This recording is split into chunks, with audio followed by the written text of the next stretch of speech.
मंदिरवा से हटे ना नजरिया हो, लागे जैसे टह टह चांद के अजोरिया हो।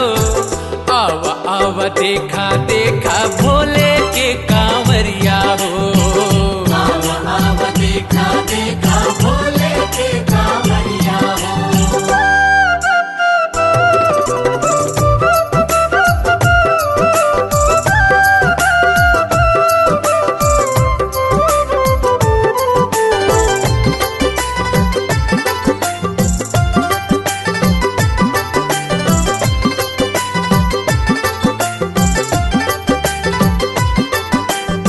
शोभरे मंदिरवा के बान्हिला नयनवा, लागे जैसे देखत हुई दिन में सपनवा।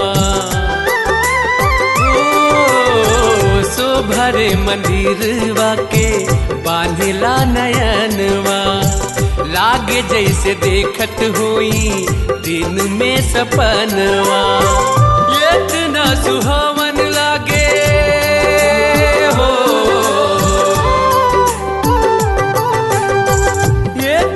सुहावन लागे बाबा के दुवरिया हो, लागे जैसे टह टह चांद के अजोरिया हो।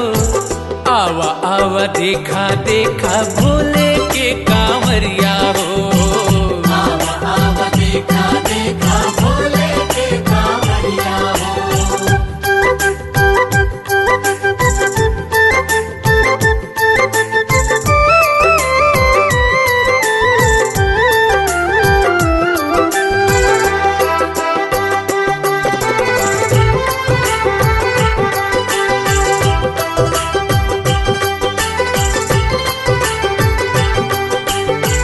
दिल बहिलोर मारे मन मुस्काला, भाव में विभोर होके लोर डब डबाला।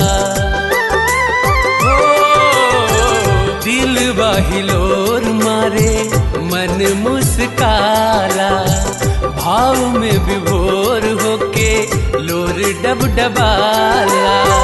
जल देत देखी जब